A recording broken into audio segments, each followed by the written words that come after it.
हाँ जी, चलिए। सभी को जय श्री कृष्णा। और मैं सभी को अलाउ कर रहा हूँ जय श्री कृष्णा के लिए। जैसा जयकारा रहेगा वैसी नॉलेज मिलेगी। चॉइस आपकी है। सभी को जय श्री कृष्णा। जय जय श्री श्री जय श्री जय श्री कृष्ण कृष्ण। सर। कृष्ण जय सर। श्री जय कृष्णा, श्री जय कृष्ण। श्री कृष्णा। राधे जय राधे। श्री कृष्ण सर। राधे राधे। जय जय श्री श्री जय श्री कृष्ण कृष्णा। कृष्ण जय श्री कृष्ण जय सर। श्री जय Shri Krishna. Krishna sir. Sir chat खुला हुआ नहीं जय है। श्री कृष्ण जय श्री सर। जय कृष्ण श्री सर। जय हर कृष्णा। श्री हर कृष्णा। जय श्री जय श्री महादेव। कृष्ण। कृष्णा। जय जय श्री कृष्णा। जय श्री कृष्णा। देखिए, चैट खुला हुआ है। चैट के अंदर ऑप्शन आता है कि आप हमें डायरेक्ट भेज सकते हैं। पब्लिक को भेजेंगे तो पब्लिक को डिसेबल है वो। आप हमें डायरेक्ट भेज सकते हैं, ठीक है। तो ऑप्शन आते हैं वहां पर चैट पे। उसको एक बार आप अपने एंड से देख लीजिए। चलिए, तो आज का हमारा जो टॉपिक है, आप सभी के मतलब का है। सभी के मतलब का है। कभी क्या करता है, हम कोई कोर्स को बारे में बताते हैं तो हो सकता है किसी को उस कोर्स में इंटरेस्ट ना हो। लेकिन ऐसा कोई भी नहीं होगा। आप चाहे ज्योतिष करें, वास्तु करें, टैरो करें, न्यूमरोलॉजी करें, हीलिंग करें, कुछ भी करें, आपको रेमेडी तो एट द लास्ट क्लाइंट को देनी है ना। ऐसा तो नहीं है नहीं कि भाई क्लाइंट आया, आपने कहा हाँ ये प्रॉब्लम है, जा बेटा कर। अरे भैया, वो कहेगा भाई कुछ भाई रेमेडी तो दे दो ताकि मेरी जिंदगी में जो परेशानी चल रही है उसका मैं सोल्यूशन ले सकूं या उसको दूर कर सकूं। तो रेमेडीज, और रेमेडीज में भी एक होती है नॉर्मल रेमेडीज, एक होती है हाई डायमेंशन रेमेडी। अभी नॉर्मल रेमेडीज और हाई डायमेंशन में फर्क क्या है? आज का हमारा जो टॉपिक है वो हाई डायमेंशन रेमेडीज का है। और ये हाई डायमेंशन रेमेडीज का जो कोर्स है, हम साल में सिर्फ नवरात्रों में ही कराते हैं, बाकी टाइम में नहीं कराते हैं। और इसका भी पर्पज है कि क्यों नवरात्रों में ही हम ये रेमेडी का कोर्स कराते हैं। तो ये सब क्वेश्चंस के आंसर देंगे। और हाई डायमेंशन रेमेडीज में हम क्या आपको एक्स्ट्रा, क्या क्यों हमने इसका नाम हाई डायमेंशन रेमेडीज रखा, ये भी आपको बताएंगे। तो इसके लिए मैं इनवाइट करना चाहूंगा सक्षम को, जो कि खुद अपने आप में सक्षम है सब कुछ आपको देने के लिए, जानने के लिए, बताने के लिए। और मैं इनवाइट करता हूँ सक्षम। या सक्षम। सभी को जय श्री कृष्ण। आज हम जिस कोर्स के बारे में या जिस वर्कशॉप के बारे में डिस्कस कर रहे हैं, जैसा कि अभी आपको सर ने बताया कि ये सिर्फ नवरात्रि के समय पर ही ऑफर होता है। और उसमें भी ये सिर्फ अभी शारदीय नवरात्रि में ही हम करवाते हैं, जो अब नवरात्रि आने वाली। हम साल भर अलग अलग पहलुओं पे बात करते हैं ज्योतिष के। अलग अलग प्रॉब्लम्स को डायग्नोस करना, एक व्यक्ति के कार्मिक प्रिंट्स को समझना, ये बहुत जरूरी है। बिना प्रॉपर डायग्नोसिस के ट्रीटमेंट नहीं दिया जा सकता। पहले सही बीमारी का पता होना जरूरी है, उसके बाद उसके ट्रीटमेंट के विषय में बात होती है। तो हम साल भर इस डायग्नोसिस को समझने का प्रयास करते हैं। अलग अलग ज्योतिष के हमारे कोर्सेज हैं। और इन 9 दिनों में नवरात्रि में हम ट्रीटमेंट यानी कि रेमेडीज को समझने का प्रयास करते हैं। हम इस कोर्स को चालू करते हैं शरद नवरात्रि में। उसके पीछे भी कारण है, मुहूर्त के बहुत सारे रीजंस उसके पीछे हैं कि ये जो हाई डायमेंशनल रेमेडीज है, किसी के कार्मिक अकाउंट को ठीक करना, ये सिर्फ और सिर्फ नवरात्रि में चालू किया जा सकता है, क्योंकि ये एक संधि काल है। नवरात्रि यानी कि संधि काल। वर्षा ऋतु से, अभी वर्षा ऋतु में आप देखते हैं कि बारिश हो रही है, एक अलग माहौल है। अब यहाँ वर्षा ऋतु से आप ट्रांजिट करते हैं शरद ऋतु में। शरद ऋतु, अब जो ऋतु है वो एक तरीके से ट्रांजिशन है आगे हेमंत और शिशिर ऋतु में। तो यानी कि एक तरीके से बरसात से ठंडी वाले मौसम में जो हमारा ट्रांजिशन है वो ये नवरात्रि है।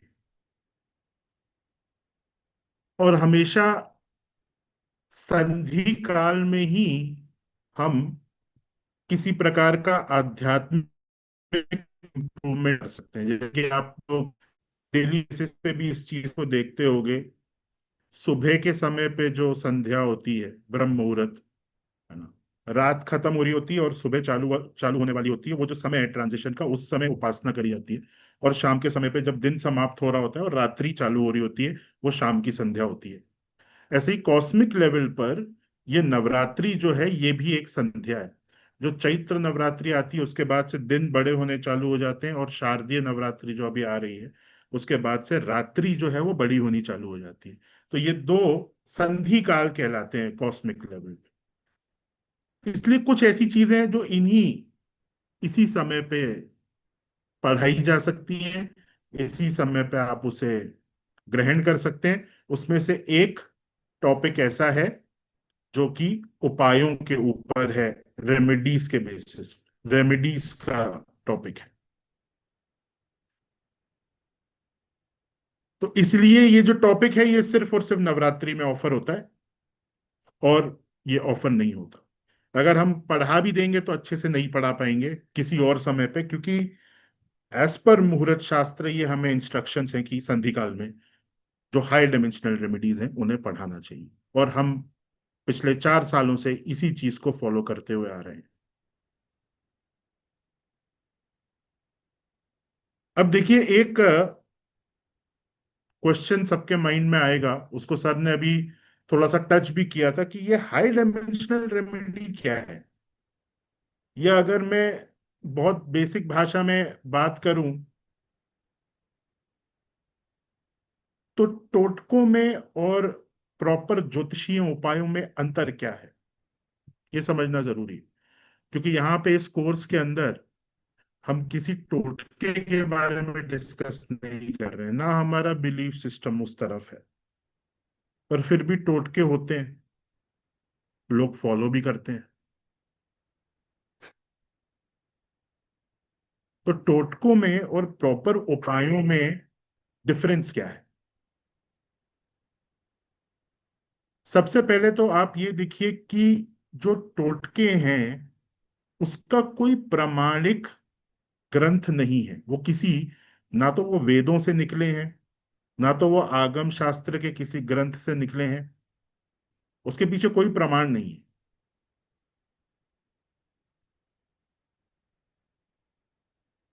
कुछ ऐसी प्रैक्टिसेस हैं जो कि कुछ समय के लिए आपको एक इल्यूजरी रिलीफ दे देती हैं, माया। आपको लगता है कि आपकी जिंदगी में कुछ करने से कुछ ठीक हो गया है, कि असलियत में वो सिर्फ एक भ्रम है। आगे जाके पता चलता है जो स्थिति थी उससे और बुरी स्थिति हो गई।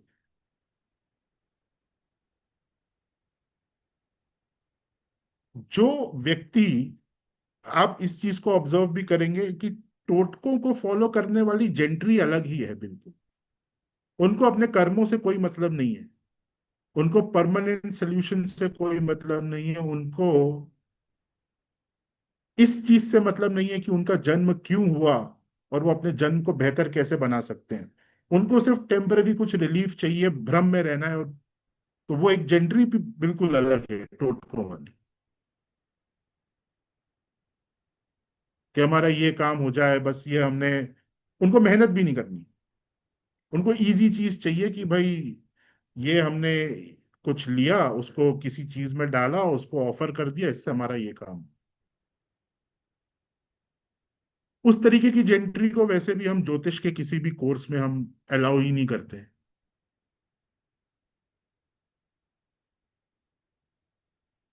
हमें,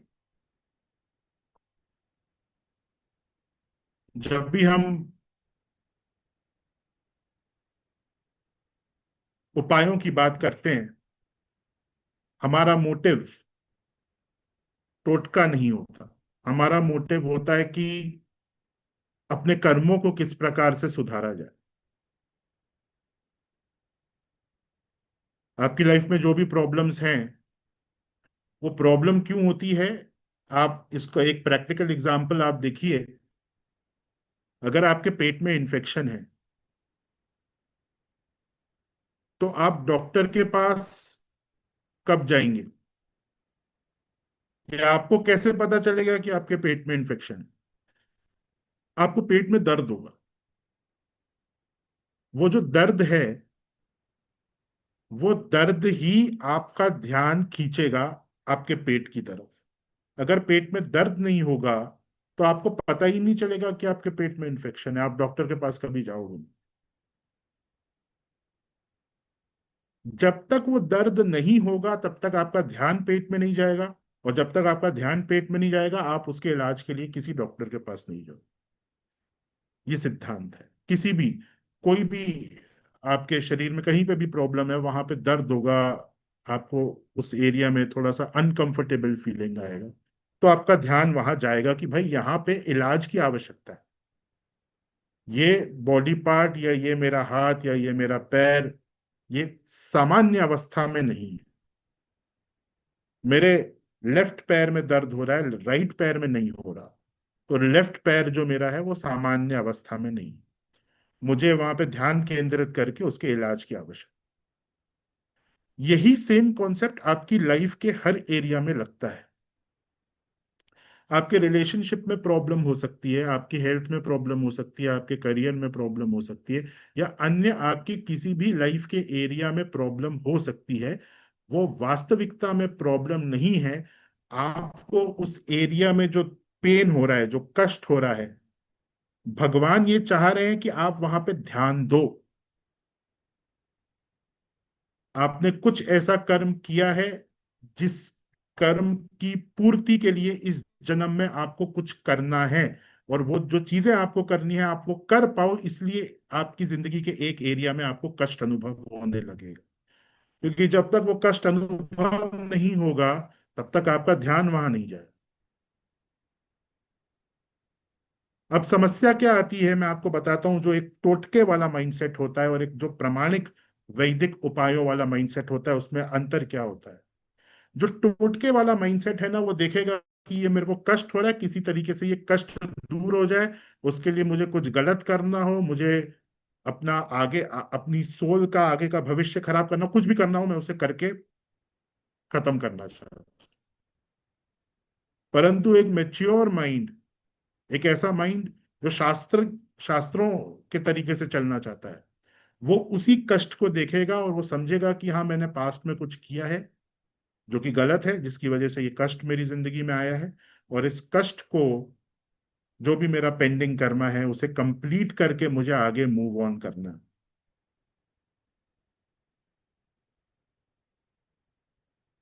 अब ये माइंडसेट किसी के अंदर डेवलप नहीं हो सकता, इसलिए मैंने कहा कि वो टोटकों वाली जेंट्री अलग है, उनको हम कंसिडर ही नहीं करते हैं, क्योंकि माइंडसेट डेवलप नहीं किया जा सकता। जिनके पास ऑलरेडी ये माइंडसेट है कि उन्हें सही तरीके से अपने कार्मिक अकाउंट को बैलेंस करना है, प्रॉपर उपाय करके, वैदिक उपाय करके, उनके लिए ये वर्कशॉप है। स्वयं के लिए और अपने क्लाइंट्स के लिए, क्योंकि स्वयं का आपका जो माइंडसेट है, आप अपने क्लाइंट्स को भी वही चीज फॉरवर्ड करोगे। आपके पास कोई मदद के लिए आया है कि आप उसकी मदद करो, तो अगर आपकी कॉन्शियसनेस प्योर है तो आप उस व्यक्ति का कार्मिक अकाउंट सुधारने के लिए आप उसकी हेल्प करोगे।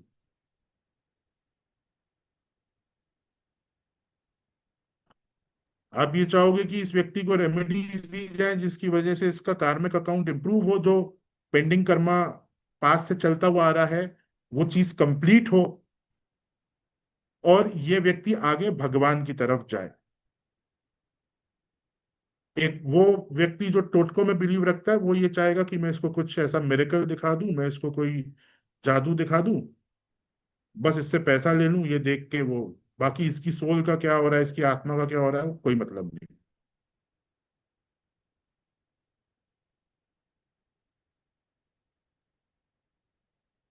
तो सबसे पहली बात तो ये माइंडसेट, कि हम क्या करने आए हैं, हम क्या सीखने आए हैं, वो क्लियर होना चाहिए। और ये शुरुआत में बताना इसलिए भी जरूरी है कि अगर कोई ऐसा व्यक्ति यहाँ पे गलती से आ गया हो जो टोटके और इन सब चीजों में विश्वास रखता है, तो आप अपना समय खराब कर रहे हैं। आप अभी भी सेशन को लीव कर सकते हैं। आगे आपको कोई भी आपके मतलब की चीज यहाँ नहीं मिलने वाली। 20 मिनट हुए हैं सेशन को, तो ऐसा कोई भी व्यक्ति जो टोटके इत्यादि में विश्वास रखता है, जिसको कर्मों से कोई मतलब नहीं है, वो लीव कर सकता है। दो लोगों ने लीव कर भी दिया, 135 हो गए।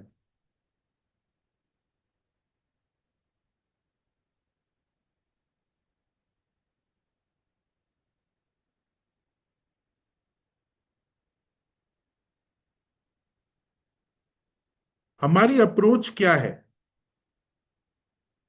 जब हम किसी का हॉरोस्कोप देखते हैं? तो हम क्या देख रहे हैं? तीन प्रकार के कर्म होते हैं। तो अब हम कर्म सिद्धांत पे बात करेंगे, क्योंकि उपायों को समझने के लिए जब तक हम कर्म सिद्धांत को नहीं समझ पाएंगे, तब तक हम उपायों पे नहीं जा सकते जो वैदिक उपाय हैं। और ये जो टॉपिक है, ये हमारे लिए सबसे इंपॉर्टेंट टॉपिक है कि हम कर्म सिद्धांत को समझें, क्योंकि बिना कर्म सिद्धांत को समझे कुछ भी संभव नहीं है आगे। तो तीन प्रकार के हमारे पास, हम सभी के पास तीन प्रकार के कर्म होते हैं। पहला जो कर्म है उसे कहा जाता है संचित कर्म। दूसरे प्रकार का जो कर्म है उसे कहा जाता है प्रारब्ध। और तीसरे प्रकार का जो कर्म है उसे कहते हैं क्रियमाण कर्म। तो ये तीन कर्म है। अब ये तीन कर्म किस प्रकार से काम करते हैं, उसके लिए थोड़ा सा व्हाइट बोर्ड पर हम जाएंगे।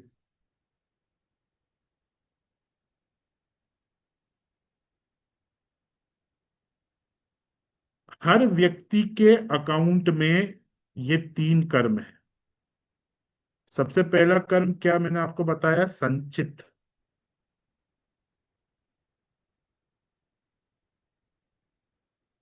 ये जो संचित कर्म है, ये एक तरीके से आपका बैंक बैलेंस है, आप इसे समझ सकते हैं। ये क्या है? आपका बैंक बैलेंस, कार्मिक बैंक बैलेंस है ना। जैसे आप सभी का सेविंग अकाउंट इत्यादि होगा जहां पे आपके पैसे पड़े रहते हैं, वैसे ही कार्मिक जो अकाउंट है, कार्मिक जहां पे सारे कर्म आपके रिकॉर्डेड हैं, वो ये है संचित कर्म। अब इसमें सारे कर्म हैं, जैसे कि आपने अन्नदान किया किसी लाइफ में, तो वो अन्नदान का जो कर्म है वो यहाँ पे आकर उसकी एंट्री हो गई, रिकॉर्ड हो गया। फिर आपने किसी जरूरतमंद की मदद करी, तो वो भी कर्म यहाँ पे रिकॉर्ड हो गया। फिर किसी लाइफ में आपने चोरी करी, थेफ्ट, वो भी कर्म यहाँ पे रिकॉर्ड हो गया। किसी लाइफ में आपने अपने पार्टनर को अब्यूज करा, वो भी यहाँ पे रिकॉर्ड हो गया भाई, कि आप आपने अपनी वाइफ के साथ मिसबिहेव किया या अब्यूज करा। किसी लाइफ में आपने भगवान की खूब सेवा करी, तो वो कर्म भी यहाँ पे रिकॉर्ड हो गया। ऐसे करोड़ों कर्म, जितनी जितना ह्यूमन बर्थ आपने लिया है उसमें जो जो भी कर्म आपने करे हैं, वो सारे कर्म यहाँ पे संचित अकाउंट में आपके रिकॉर्डेड। अब दूसरा जो कर्म होता है उसे कहते हैं प्रारब्ध।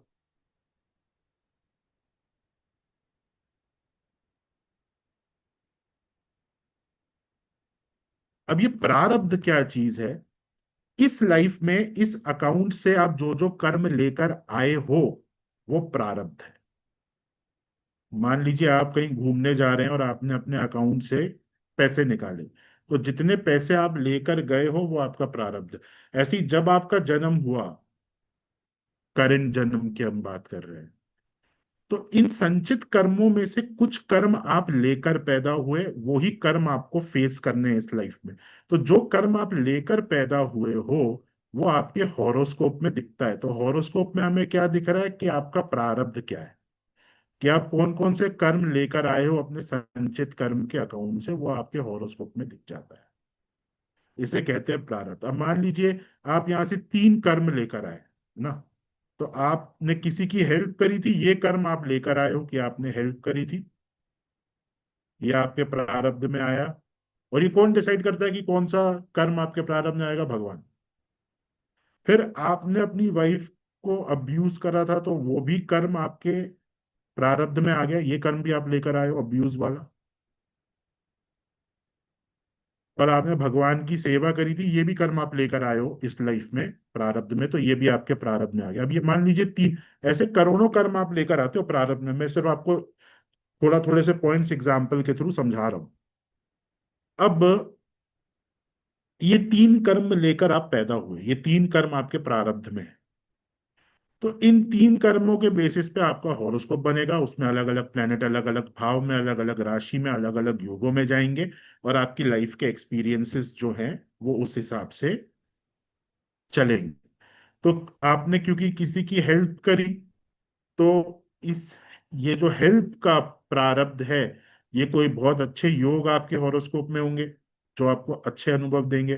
फिर आपने अपनी वाइफ को अब्यूज किया था, तो मैरिज से रिलेटेड प्रॉब्लम्स आप अपनी लाइफ में लेकर आओगे, या अन्य किसी एरिया में प्रॉब्लम होगी, क्योंकि आपने अब्यूज करा था तो अब आपको अब्यूज सहना पड़ेगा।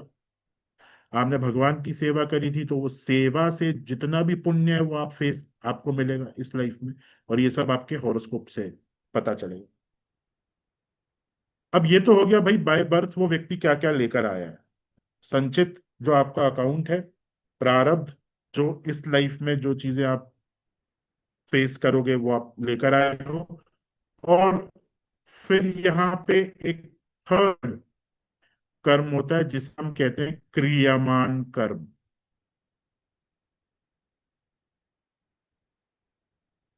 क्रियामान कर्म का क्या मतलब होता है? प्रारब्ध को फेस करते करते आप जो कर्म अभी कर रहे हो वो आपका क्रियामान कर्म। मान लीजिए कि ये वाला नेगेटिव एक कर्म है आपका, कि आपको आपकी मैरिज में अब्यूज फेस करना पड़ा है, या आपकी मैरिज अच्छी नहीं चल रही है। तो आपकी मैरिज अगर अच्छी नहीं चल रही है तो ये आपका प्रारब्ध है ना, ये कर्म आप फेस कर रहे हो। अब आपने देखा कि भाई मेरी मैरिज अच्छी नहीं चल रही है, तो मैं कर लेता हूं अफेयर। ये जो अफेयर आपने किया है ये आपका क्रियामान कर्म है। अब ये अफेयर भी चला जाएगा आपके संचित कर्म के अकाउंट में, और वहां जाके रिकॉर्ड हो जाएगा कि भाई इस व्यक्ति ने अफेयर की। ये नेगेटिव कर्म, ये चॉइस नहीं है अफेयर करना। सॉरी, ये चॉइस है आपकी, अफेयर करना या नहीं करना आपकी चॉइस है। अगर आपकी मैरिड लाइफ खराब जा रही है तो आप बाहर जाके अफेयर करो या नहीं करो, ये आपके हाथ में है, ये आपका क्रियामान कर्म। आपकी मैरिज खराब जा रही है, ये प्रारब्ध है, ये पास्ट लाइफ से आप लेकर आए हो। लेकिन अब उस खराब मैरिज की वजह से आगे आप जो चीजें कर रहे हो वो आपकी चॉइस है, वो आपका क्रियामान कर्म है, और ये आपके संचित कर्मों में जाएगा। तो जनरली लोग क्या करते हैं, अफेयर कर लेते हैं। अब उसके उस हमारे तो कंसल्टेशन में ये सब बातें होती, तो लोग जस्टिफाई करते हैं अपने अफेयर। वो कहते हैं कि मेरा हस्बैंड मेरे पे ध्यान नहीं दे रहा, मेरी वाइफ मेरे पे ध्यान नहीं दे रही, या कई कई बार लोग कहते हैं कि भाई मैंने अफेयर इसलिए किया क्योंकि मेरी वाइफ का भी अफेयर। ठीक है। तो जो आपकी मैरिड लाइफ खराब जा रही है वो आपके प्रारब्ध के कारण जा रही है। पर आप अपना करंट कर्मा जो खराब कर रहे हो वो आप अपनी विल से कर रहे हो, आप अपने से कर रहे हो। ठीक है, आपकी मैरिड लाइफ खराब है, आप उसे फेस कर लो, अफेयर करने की क्या आवश्यकता है? क्यों आप अपना प्रेजेंट कर्मा खराब कर रहे हो? ये संचित में जाएगा, फिर आगे प्रॉब्लम देगा। अब देखिए यहाँ पे दो, एक और चीज हो सकती है, क्योंकि क्रियामान कर्म वो है जो आप अभी कर रहे हो, आपके हाथ में है। प्रारब्ध को फेस करते करते जो डिसीजंस आप लोगे वो आपके हाथ में है। तो यही चीज भगवान श्री कृष्ण ने भी बताई है भगवत गीता में, कि आपका भाग्य निर्धारित है, प्रारब्ध नो डाउट, जो आपके भाग्य में लिखा है आपके साथ वो होगा। पर होते होते जो एडिशनल चॉइसेस आप ले रहे हो वो आपके हाथ में है। जैसे इस एग्जांपल में मैंने आपको बताया। कि मैरिड लाइफ अगर खराब है तो खराब रहेगी, पर उस खराब मैरिड लाइफ को फेस करते करते एडिशनली जो चीजें आप कर रहे हो वो आपके हाथ। अब यहाँ पे एक ऑप्शन ये है जो लोग लेते हैं कि भाई हमने अफेयर कर लिया। एक ऑप्शन दूसरा भी हो सकता है कि आपने इस चीज को आइडेंटिफाई किया कि भाई मेरा प्रारब्ध इस एरिया में खराब है, और जिस कारण से वो खराब हुआ था पास्ट लाइफ में, उसको मैं इम्प्रूव करूं।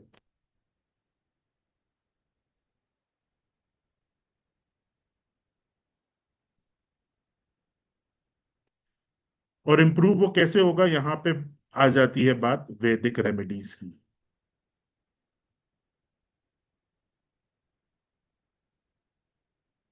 भाई ये खराब क्यों हुआ है प्रारब्ध, मैरिड लाइफ खराब क्यों होती है? क्योंकि शुक्र खराब है। शुक्र मैरिज का कारक है। शुक्र खराब क्यों हो? क्योंकि आपने पास्ट लाइफ में कुछ ना कुछ ऐसा किया है जिससे शुक्र के सिग्निफिकेशंस हर्ट हुए हैं। अब इस लाइफ में हमें क्रियमान कर्म में क्या करना है, क्योंकि हमें पता है कि शुक्र के सिग्निफिकेशंस पास्ट लाइफ में हर्ट हुए हैं, इसलिए आपको खराब मैरिज आपके प्रारब्ध में मिली है। हम इन्हीं शुक्र के सिग्निफिकेशंस को वैदिक रेमेडीज से इंप्रूव करेंगे। तो पास्ट में आपने अपने बिहेवियर से उसे खराब किया, अपने कर्मों से उसे खराब किया। अब इस लाइफ में अपने कर्मों से आपको उसको इम्प्रूव करना पड़ेगा। तो यहाँ पे एक पैरेलल कर्म आपका खड़ा हो जाएगा कि एक तो चलो पुराना जो कर्म है जिसकी वजह से आपको गल खराब एक्सपीरियंसेस आप फेस कर रहे हो उस प्लेनेट से रिलेटेड, अब हम एक पैरेलल एक अच्छा कर्मा यहाँ पे क्रिएट करेंगे वैदिक रेमेडीज के थ्रू, ताकि उसी प्लेनेट के सिग्निफिकेशन से आपको अच्छे एक्सपीरियंसेस भी साथ साथ प्राप्त होने लगे। और एक बार हम इसको सेटिस्फाई कर देंगे पूरी तरीके से, तो ये जो अब्यूज वाला कर्मा है ये पूरा फिनिश हो जाएगा। ये आपके संचित कर्मों में से भी हट जाएगा, क्योंकि आपने उसको पूरा कर दिया रेमेडीज के थ्रू। ऐसे जब जब हम एक एक इस संचित कर्म को कंप्लीट करते जाएंगे, क्रियामान कर्म से रेमेडीज करते करते, तो एक किसी लाइफ में आपका ये संचित कर्म का जो बैंक बैलेंस है ये जीरो हो जाएगा। और जब ये जीरो हो जाएगा आपको ईश्वर की प्राप्ति होगी, आपको मोक्ष होगा। जब तक यहाँ पे कर्म है तब तक आपको वापस बर्थ लेना पड़ेगा आपको, वही बर्थ और डेथ के साइकिल में आप चलते जाओगे। जब ये जीरो हो जाएगा तब आप मुक्त हो जाओगे। और इसको जीरो करने का जो वैदिक रेमेडीज क्यों इंपॉर्टेंट है, क्योंकि ये आपके कर्मों को समाप्त जीरो करने में आपकी हेल्प करती है। ऐसा नहीं कि ये सिर्फ एक प्रॉब्लम को सॉल्व कर रही है, ये रेमेडीज आपको ईश्वर तक लेके जाती हैं, आपको ईश्वर से जोड़ने का प्रयास। और एक ज्योतिषी का कार्य वही है। एक ज्योतिषी का कार्य सिर्फ सामने वाले की मैरिज को ठीक करना है, या उसका चाइल्ड बर्थ नहीं हो रहा है सिर्फ उस चीज को आइडेंटिफाई करके उसे ठीक करना नहीं होता। उस उन चीजों के साथ साथ सामने वाले को ईश्वर की प्राप्ति हो, ये भी एक ज्योतिषी का मेन काम है। और यहाँ पर वैदिक रेमेडीज हेल्प करती है। यहाँ पे कोई टोटका, कोई इस प्रकार की चीज नहीं है। शास्त्रोक्त जो रेमेडीज हैं, सामने वाले के कर्मों को पढ़कर किस प्रकार से उसे गाइड करना है, वो हमारा ऑब्जेक्टिव है। तो ये जो कर्मफल सिद्धांत है, ये सबसे पहले आपको बिल्कुल क्लियर होना चाहिए, बिल्कुल आपको समझ में आना चाहिए कि उपाय कहाँ पे हो रहे हैं, कौन सी कैटेगरी में क्रियामान कर्म में, किस चीज का उपाय करना है वो कैसे पता चल रहा है, प्रारब्ध कैसे बना, संचित कर्मों में से जो कर्म आप लेकर आए उससे आपका प्रारब्ध। तो ये प्रोसेस अगर हमें क्लियर है तो हम आगे सामने वाले की हेल्प कर सकते हैं उपायों के द्वारा। अब देखिए, कोई कर्म फॉर्म कैसे होता है, कोई कर्म फॉर्म कैसे होता है, वो प्रोसेस भी समझना जरूरी है। तो ऐसा हमारे शास्त्र बताते हैं कि थॉट से कर्म का फॉर्मेशन होता है। ये किस प्रकार से होता है, इसके लिए अब हम पीडीएफ पे चलेंगे और इस कर्म के फॉर्मेशन को हम समझेंगे। क्योंकि देखिए, कर्म फॉर्म होगा तो ही वो कर्म संचित कर्म में जाएगा ना। अगर कर्म फॉर्म ही नहीं हो रहा है तो वो संचित कर्म या प्रारब्ध कर्म बनेगा कैसे? तो कर्म के फॉर्मेशन को हमें यहाँ पर थोड़ा सा समझना होगा।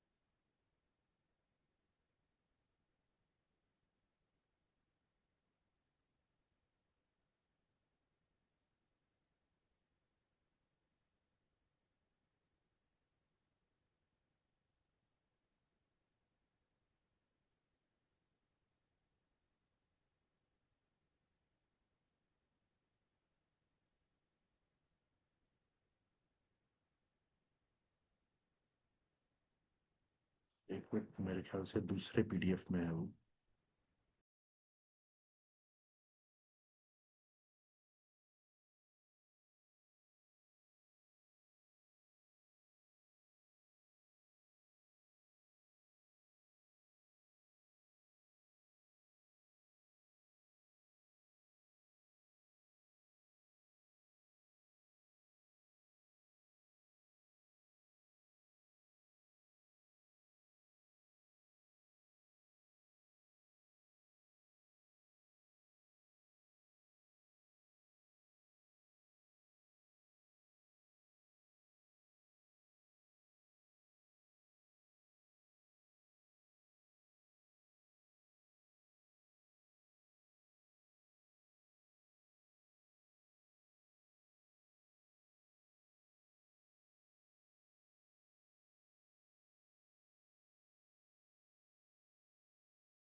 और चलिए, जब तक सक्षम आता है तब तक किसी को कोई मेरे से हाँ क्वेश्चन है सर, तो अच्छा, चलो सक्षम आ वो गया है, एक्चुअली ठीक है ठीक है। दो कोर्सेज है ना सर मंत्रों के, तो वो पीडीएफ एक की मिल नहीं रही थी। हाँ हाँ, कोई नहीं ठीक।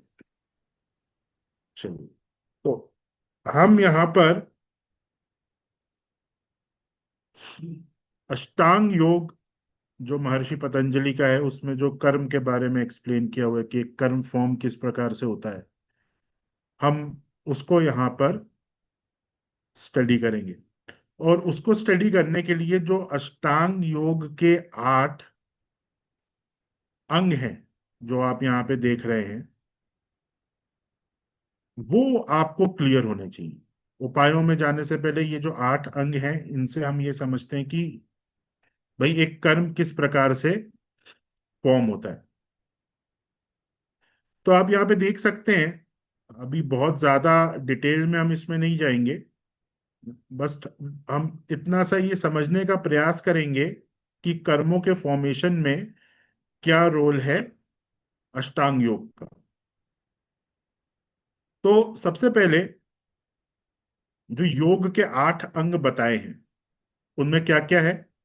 यम, नियम, आसन, प्राणायाम, प्रत्याहार, धारणा, ध्यान, समाधि। ये 8 अंग है। योग का अर्थ क्या होता है? यूनियन। यहाँ पे योग का अर्थ आसन नहीं है, वो भी एक योग है, एक प्रकार का योग है, लेकिन यहाँ पे जब हम आध्यात्मिक तरीके से योग को समझते हैं तो योग का अर्थ है यूनियन। और यहाँ पे कौन से यूनियन की बात हो रही है? एक जीवात्मा का परमात्मा से यूनियन। अब ये जो हमने यहाँ पे 8 अंग देखे हैं, इनसे ही कर्म हमारे डायरेक्टली रिलेटेड है। तो सबसे पहला जो अंग है उसे कहा जाता है यम। यहाँ पे देखिए यम। यम के अंतर्गत क्या क्या आता है? अहिंसा।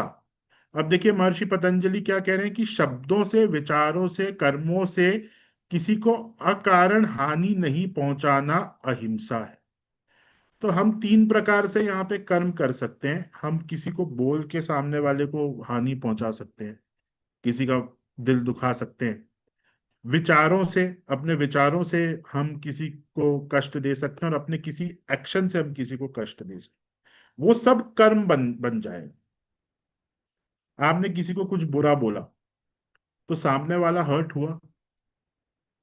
जब भी सामने वाला हर्ट होगा, शनि एक्टिवेट होगा। अब क्योंकि आपके थ्रू, आपके बोलने से वो हर्ट हुआ है, तो वो जो शनि एक्टिवेट हुआ है वो आपके अकाउंट में आ जाएगा, और आगे जाके आपको डिप्रेशन होगा। तो देखिए कर्म कैसे बन रहा है? आपके बोलने से। अब महर्षि पतंजलि यहाँ पे ये कह रहे हैं कि भाई, आप शब्दों से कुछ बुरा बोलो ही नहीं, तो वो कर्म बनेगा ही नहीं। और कर्म कर्म बनेगा ही नहीं तो आपके अकाउंट में नहीं जाएगा। फिर ये कह रहे हैं कि भाई विचारों से भी हो सकता है। आपने किसी के बारे में बुरा सोचा, तो आप देखो जब आप किसी के बारे में बुरा सोचोगे, तो आपके अंदर भी फीलिंग्स बदल जाएंगी। आपका ब्लड प्रेशर बढ़ जाएगा, आपको गुस्सा आने लगेगा, आपका चेहरा लाल हो जाएगा। ये सब कर्म बन रहे हैं। ये सब मंगल के कर्म बन रहे हैं। और कोई भी आप कार्य करोगे तो पहले उसका विचार आएगा। तो विचार अपने आप में एक कर्म है। तो वो कह रहे हैं कि भाई आप अच्छे विचार लाओ। बुरे विचारों से बुरे कर्म बनेंगे, अच्छे विचारों से अच्छे कर्म बनेंगे, और विचार ही नहीं होगा तो समाधि हो जाएगी। ठीक है। और फिर प्रैक्टिकल कर्म, भाई आपको किसी पे गुस्सा आया, आपने उसको जाके थप्पड़ मार दिया, तो वो एक कर्म बना, और वो आपके अकाउंट में गया। अब उस कर्म को ठीक करने के लिए रेमेडी करनी पड़ेगी। परंतु महर्षि पतंजलि यहाँ पे क्या कह रहे हैं कि भाई आप अहिंसा को फॉलो कर लो। अहिंसा को आप फॉलो करोगे तो आपके अच्छे कर्म बनेंगे, बुरे कर्म नहीं बनेंगे। है ना? अब फिर उसके बाद आता है सत्य। ये भी यम के अंतर्गत एक पार्ट है। तो विचारों में सत्यता, परम सत्य में स्थित रहना। जैसा विचार मन में है वैसा ही प्रामाणिक बातों, वाणी से बोलना। अब आप देखो, जो विचार आपके मन में है, आप अगर वैसा ही बाहरी भी आपका जो आउटलुक है, आपका जो कर्म है, वो अपने अंदर के विचारों के जैसा ही है, तो नेगेटिव कर्मा फॉर्म नहीं होगा, क्योंकि आप सत्य को फॉलो कर रहे हो, आप असत्य चीजों को फॉलो नहीं कर रहे। अंदर से आप कुछ और हो, बाहर से कुछ और हो, तो वो असत्य है, नेगेटिव कर्म फॉर्म होगा। अच्छा, आप कोई बोले कि भाई मैं अंदर से भी गुस्से में हूं और बाहर से, इसलिए मैंने बाहर जाके किसी को थप्पड़ मार दिया क्योंकि मेरे को अंदर से भी गुस्सा है, और आप कह रहे हो कि अंदर से जैसे हो बाहर से भी वैसे ही रहो, तो आप गलती कर रहे हो। महर्षि पतंजलि ने पहला क्या नियम बताया कि पहले अहिंसा, फिर उसके बाद सत्य। तो अगर आप अहिंसा को फॉलो कर रहे हो तो आप गुस्सा हो गई नहीं, फिर आप सत्य को फॉलो करो।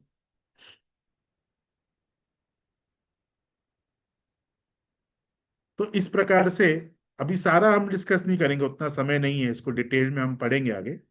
तो ये है यम, एक अंग। उसके बाद नियम। नियम में क्या आता है? सबसे पहले है शौच। शौच यानी कि आपका शरीर और मन शुद्ध होना चाहिए। अशुद्ध शरीर से कोई रेमेडी नहीं की जा सकती। अशुद्ध शरीर से जो भी कर्म आप करोगे वो अशुद्ध हो जाएगा। तो रेमेडी के लिए सबसे इंपॉर्टेंट ये चीज है कि आप नियम को फॉलो करो। नियम में सबसे पहले है शौच। आप नॉनवेज खाकर, ड्रिंक करके कोई रेमेडी नहीं कर सकते, वो वर्क ही नहीं करेगा। इसलिए सबसे पहले ये आपको पढ़ाया जा रहा है। और मन की शुद्धि, मन की शुद्धि कैसे होगी? भाई आप भगवान के सामने बैठे हो और आपके मन में चल रहा है कि मेरा ये काम हो जाए, मेरा वो काम हो जाए। आप भले ही किसी काम के लिए भगवान के सामने बैठ के वो रेमेडी कर रहे हो, लेकिन जब तक मन आपका भगवान में नहीं लगेगा, कोई कोई चीज हासिल वहां, ईश्वरीय विधान में ट्रांजैक्शनल कुछ भी नहीं है। कि मैंने 100 रुपए का प्रसाद चढ़ाया तो मेरे को ये प्राप्त हो जाए। ऐसा ट्रांजैक्शन ईश्वरीय विधान में नहीं है। आपके मन की शुद्धि बहुत इंपॉर्टेंट है। उसके साथ जो उपाय और कर्म है वो आपको करने पड़ेंगे। और वही चीज यहाँ बताया कि भाई शरीर और मन की शुद्धि होनी चाहिए। फिर है संतोष, संतुष्ट और प्रसन्न रहना। तप, अब लोग लोग चाहते हैं कि बिना तप के उनको ऐसा उपाय बता दो कि ये उन्हीं के लिए है जो टोटकों में विश्वास रखते हैं ना। उनको तप नहीं चाहिए, तपाना नहीं है अपने आप को, पैसा खर्च नहीं करना दान इत्यादि में, तीर्थों में जाके स्नान नहीं करना, तपाना नहीं, एसी में बैठ के वो हो जाए सारी चीज। तो महर्षि पतंजलि कहते हैं ऐसा कुछ नहीं होता, आपको तपस्या करनी पड़ेगी, आपको कर्म क्रिएट करने हैं, अच्छे कर्म अपने लिए, पुराने कर्मों को बर्न करना है, जलाना है। जलाना का मतलब तप। उसके बाद है स्वाध्याय। जो लोग इन सब चीजों से ऊपर उठना चाहते हैं कि भाई हमें ये अपने जीवन, मैरिज के लिए, इन सब के लिए उपाय नहीं करने, हमें भी ईश्वर प्राप्ति के लिए उपाय करने, तो उनके लिए स्वाध्याय बहुत इंपॉर्टेंट है। भाई आप जानो, अध्यात्म को जानो।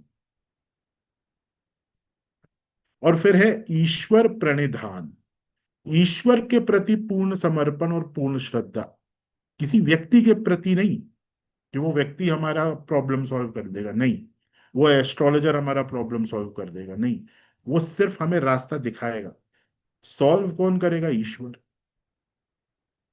अब बहुत सारे लोग होते हैं ऐसे, हम ये रेमेडी कर रहे हैं, हम वो रेमेडी कर रहे हैं, आप कुछ और बताओ, हमें रिजल्ट नहीं मिल रहे। रिजल्ट श्रद्धा से आएगा। एक एस्ट्रोलॉजर आपको रास्ता दिखा सकता है, वो ये बता सकता है कि ये कर्म आपका खराब है, इस कर्म को ठीक करने के लिए इस प्रकार से उपासना करनी पड़ेगी। फिर आपका जो विश्वास है वो एस्ट्रोलॉजर में चलो एक लेवल तक होना चाहिए, क्योंकि आप उसकी बात तभी मानोगे जब आपका पूर्ण विश्वास उसमें है। परंतु अल्टीमेटली आपका जो विश्वास है, जो आपका समर्पण है, वो ईश्वर में होना चाहिए। ऐसा हम नहीं कह रहे हैं, सर और मैं, ऐसा हम नहीं कह रहे हैं। हम आपको शास्त्र से एज इट इज चीजें यहाँ पे पढ़ा रहे हैं। ये महर्षि पतंजलि का कथन है, आप ऊपर देख सकते हैं।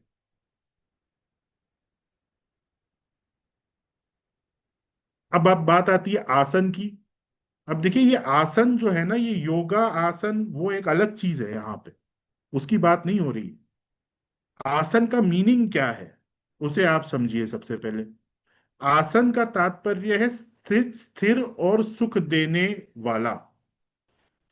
किसी भी प्रकार से आप बैठिए जिससे आपको स्थिरता प्राप्त हो और आपको सुख प्राप्त हो। स्थिर सुखम आसनम। ये क्यों जरूरी है?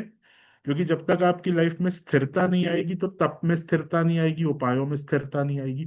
और सुख का मतलब यहाँ पे ये है कि कंफर्टेबल आप, एक स्थिरता और एक कंफर्टेबल तरीके से आप बैठ पाओ। आसन जप होने पर श्वास प्रश्वास की गति के विच्छेद का नाम प्राणायाम है। प्राणायाम को बाहरी बाद में हम समझेंगे डिटेल में। बाहरी वायु का लेना श्वास और भीतरी वायु का बाहर निकालना प्रश्वास है। तो प्राणायाम आप लोग जानते हैं कि हम सांस अंदर लेते हैं और भीतर की सांस हम बाहर निकालते हैं। तो ये यहाँ पे क्यों बताया जा रहा है? ताकि आप एकाग्र हो जाओ। आप कोई भी उपाय जब आप करते हो उसके पहले एकाग्रता बहुत ही इंपॉर्टेंट है। तो इस प्रकार से ये चीजें हैं, इनको हम डिटेल में डिस्कस करेंगे। मंत्र योग में आने से पहले इस अष्टांग योग को पूर्णतः समझना बहुत ही ज्यादा अनिवार्य है। अदरवाइज हम मंत्र योग में प्रवेश नहीं कर सकते। तो इस अष्टांग योग की कुछ पॉइंट्स हमने यहाँ पे डिस्कस किए हैं, जिससे आपको ये समझ में आए कि एक शुद्ध कर्म का निर्माण किस प्रकार से होता है। अब जैसे हमने आसन की बारे में बात करी, अगर आसन में आप नहीं बैठे हो, यानी कि आप एक ऐसी स्थिति में नहीं बैठे हो जो आपको स्थिरता और सुख दे, तो एक अच्छे कर्म का निर्माण नहीं हो सकता। एक अच्छे कर्म के निर्माण के लिए स्थिरता और प्रसन्नता ये आपके अंदर होनी चाहिए। और उसके लिए आसन रिक्वायर्ड है।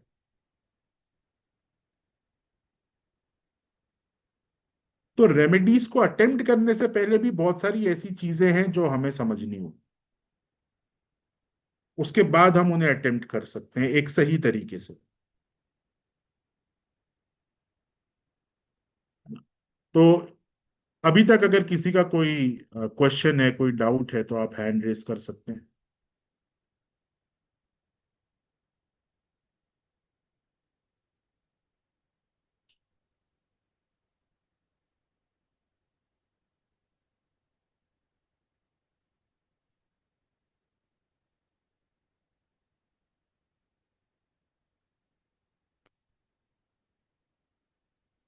राकेश जी।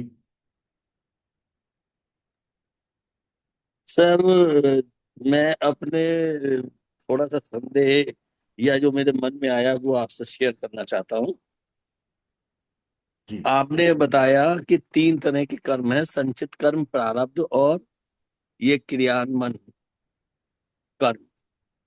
आपने ये भी बताया कि प्रारब्ध की रचना ईश्वरीय विधान से होती है, यानी कि कुछ कर्म हमारे रह जाते हैं वहां पे संचित। जी। तो इसलिए मैं समझता हूं कि मुक्ति का मार्ग तो तभी मिलेगा, आदमी मुक्त तो तभी होगा जब उसके संचित कर्म पूरे ही खत्म हो जाएं। हाँ जी, वो तो मैंने अभी बताया ना कि जब संचित कर्म का आपका बैलेंस जीरो हो जाएगा तब आपको मुक्ति मिलेगी। हाँ, लेकिन संचित कर्म तो आए ही नहीं प्रारब्ध में। थोड़े थोड़े से आते हैं ना सर, हर हर हर नहीं आपके तो जन्म इसका में मतलब संचित एक कर्म जन्म से। में, सर एक जन्म में आदमी कभी मुक्त ही नहीं हो पाएगा जब संचित कर्म बिल्कुल, नहीं आए तो। तभी तो आपके करोड़ों जन्म होते हैं। सर जो लोग मुक्त होते हैं उनका क्या होता है? जो लोग मुक्त होते हैं, मुक्त सबसे पहली बात तो आप ये देखिए कि मुक्त कौन होता है। जो पूर्णतः ईश्वर में लगे हुए हैं, साधु, सन्यासी, तपस्वी, इनको मुक्ति प्राप्त होती है। क्योंकि तो इस तप के द्वारा संचित कर्म को बर्न करने का एक ही तरीका है, तप, तपस्या। न तो हम जो जितनी ज्यादा तपस्या करेगा उसका संचित कर्म उतना ज्यादा बर्न होता जाएगा। सर बस प्रश्न यहाँ नहीं है, प्रश्न यहाँ है कि गृहस्थ आश्रम में रहते हुए मुक्ति का मार्ग नहीं किया जा सकता। किया जा सकता है लेकिन कठिन है। संन्यास लोग इसलिए लेते हैं क्योंकि वहां से मुक्ति का मार्ग आसान हो जाता है। सर बस यही पे थोड़ी सी बात थी, तो मैंने कहा आपसे शेयर कर लूं कि बेसिकली जो है, हम क्योंकि स्वयं हमने एक मार्ग यूज कर रखा है, वो गृहस्थों के लिए ही है। वो कहते हैं इसी जन्म में आप नहीं जो है नहीं, मुक्त देखिए, हो सकते बहुत हैं। सारे बहुत सारे साधु संत गृहस्थ भी हैं। उन्होंने वो मार्ग इसलिए चूज किया क्योंकि उन्हें गृहस्थ होते हुए भी मुक्ति का मार्ग लोगों को दिखाना था। उन्होंने दिखाया, जी। परंतु वहां भी तपस्या है। बिना तपस्या की कुछ, संन्यास मार्ग आसान है मुक्ति के लिए गृहस्थ के कंपैरिजन में। गृहस्थ मार्ग मुश्किल है। तो बहुत सारे साधु संतों ने गृहस्थ होते हुए भी मुक्ति उनको प्राप्त हुई है। और उन्होंने वो सब नियम बताए कि गृहस्थ में रहते रहते मुक्ति आपको कैसे प्राप्त होगी। और वहां पे सबसे इंपॉर्टेंट पार्ट है तप, वहां पे भी। और संन्यास मार्ग में भी तप, दोनों ही जगह तप है। सर मेरे ख्याल से अगर मैं सही हूं तो तप जो है कठिन काम नहीं है। तप का जैसे समाज में अर्थ लगता है कि बहुत कठिन तपस्या करनी, तपस्या शब्द से तप बन गया शायद। तो तपस्या जो है वो कोई कठिन चीज नहीं है, सहज तो मार्ग फिर से उसका चलना नाम भी। तपस्या क्यों है? फिर उसका नाम तप सुखस्या होना चाहिए कि भाई जो सुख दे, जो आसान है। नहीं, हमारे जो जिस मिशन से मैं जुड़ा हूं वो सुख और दुख दोनों से परे अपने को कहते हैं कि वो सुख और दुख दोनों ही नहीं चाहिए आपको, सिर्फ मन स्थिति में शून्यता में लाने चाहिए। ना किसी बिल्कुल सुख ठीक से बात है। सुख, जी, ना सुख सुख जैसा, ना दुख दुख जैसा, उसको वैसा ट्रीट नहीं करना है, ठीक है। न्यूट्रल रहना बिल्कुल। है। बिल्कुल ठीक है। अच्छा, हाँ, अच्छा विचार, अच्छी विचारधारा है, कोई उसमें समस्या नहीं। हाँ, इसलिए मेरे परंतु मन में यहाँ ये पर आया। मैं जो हाँ, बता रहा हूँ वो ये है कि देखो, एक ऑप्शन है आपके पास कि आप जी, एसी में रहकर टीवी देखते रहो सारा दिन, जी, है ना। और दूसरा ये है कि भाई एसी से बाहर गर्मी में बैठ के आप भगवान का नाम जप कर रहे हो। तो जी। इन दोनों में एक जगह एक इंसान को, जो गृहस्थ है, उसको सुख प्राप्त होगा। कहाँ पे सुख प्राप्त होगा? एसी के अंदर। और जो दूसरी जगह है जहां पे वो बैठ के उपासना कर रहा है, वहां पे वो थोड़ा सा अपने आप को जला रहा है। उसका बॉडी टेम्परेचर बढ़ रहा है, उसका आध्यात्मिक ऊर्जा उसके अंदर प्रवाहित हो रही है। इसी को कहा जाता है तप। तो कहने का मतलब यहाँ पे आप जो कह रहे हो वो भी ठीक है, कि सुख और दुख की परिस्थिति से बिल्कुल अलग हो जाना, वहां तक पहुंचना बहुत कठिन है। ये आप जिस मिशन से आप जुड़े होंगे वो भी इस चीज को मानते होंगे कि अल्टीमेटली गोल यही है। परंतु वहां तक पहुंचने के लिए भी पहले तप रिक्वायर्ड है। बिना तप और के वहां तक नहीं पहुंचा जा सकता। सक्षम इसमें एक चीज और ऐड कर सकते हैं हम। सिंपल है। हमारे ऋषियों ने ऐसा नहीं बोला कि हर बंदा संन्यास लेकर स्टार्टिंग में ही और झोला उठा के हिमालय चले जाए उसको मुक्ति मिल जाएगी। अगर आपको ग्रस्त जीवन रहते हुए मोक्ष चाहिए तो आपको जो 4 स्टेज बताई गई हैं ऋषियों के द्वारा, कि ब्रह्मचार्य, ग्रस्त जीवन, वानप्रस्थ और सन्यास, अगर आप इन 4 अपने लाइफ के फेज को ईमानदारी से फॉलो करते हैं तो भी कहीं ना कहीं आप उस मोक्ष के द्वार तक पहुंच सकते हैं। बिल्कुल। परंतु ये लेकिन मार्ग वो जो, कठिन है गृहस्थ वाला। हाँ ये लेकिन सक्षम वो प्रोसेस पूरा फॉलो करना पड़ेगा। अगर 25 साल ग्रस्त ब्रह्मचार्य है तो ब्रह्मचार्य रहना पड़ेगा। वही वही तो। अब देखिए, 25 साल कोई व्यक्ति ब्रह्मचार्य रह रहा है, फिर उसको बाद के जो 30 साल है वो गृहस्थ फॉलो करना पड़ेगा, रहना पड़ेगा। परंतु कोई व्यक्ति अगर संन्यास मार्ग में जा रहा है तो उसके लिए और कोई रिस्पॉन्सिबिलिटी है ही नहीं। अब गृहस्थी व्यक्ति के लिए बहुत सारी रिस्पॉन्सिबिलिटीज हैं। तो इसलिए लोग संन्यास, जो तपस्वी हैं वो संन्यास ले लेते हैं, क्योंकि उनका फोकस क्लियर है ना। पर वो भी बात है कि बहुत सारे ऋषि मुनि गृहस्थ हैं। वो ये दिखाना चाहते थे कि भाई गृहस्थ में रहकर आप किस प्रकार से मोक्ष प्राप्त कर सकते हो, तो उन्होंने वो नियम दिए। आई थिंक सर, ज्यादातर हमारे जो ऋषि मुनि है सब गृहस्थ ही हैं। सभी शादीशुदा हैं। तो उन्होंने वो चीजें बताई हैं कि आप कैसे मोक्ष तक पहुंच सकते हैं गृहस्थ में रहकर। प्रियंका जी।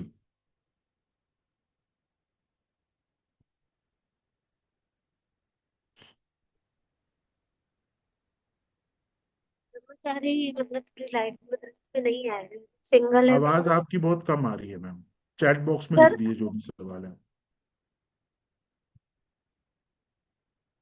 अब देखिए, एक चार्ट आपके साथ यहाँ पे हम शेयर कर रहे हैं।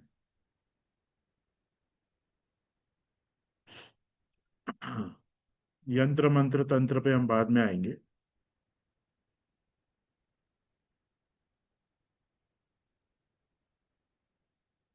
यहां पर फिर से योग वशिष्ठ में ये बताया गया है कि कर्म बनता कैसे है, या भाग्य, डेस्टिनी किस प्रकार से फॉर्म होती है। तो जो अभी हमने महर्षि पतंजलि के नियम देखे थे, अष्टांग योग हमने देखा था, आप उसको ध्यान में रखते हुए आप इस चार्ट को देखिए तो आपको कर्म किस प्रकार से बनता है वो समझ में आएगा। तो देखिए, सबसे पहले कोई विचार आता है। विचार के भी पहले उस विचार की प्रेरणा माइंड में आती है किसी एक्सटर्नल ऑब्जेक्टिव के कारण। भाई आपने गाड़ी देखी तो गाड़ी खरीदने का विचार आया, है ना। तो सबसे पहली जो स्टेज है यहाँ पे उसे कहा जाता है थॉट प्रोवोकिंग गैजेट या वर्ड। या आपने सुना कोई कह रहा है कि भाई मेरे पास कोई गाड़ी है बीएमडब्ल्यू, तो वो बीएमडब्ल्यू वर्ड सुनकर आपके माइंड में एक प्रोवोकेशन हुआ।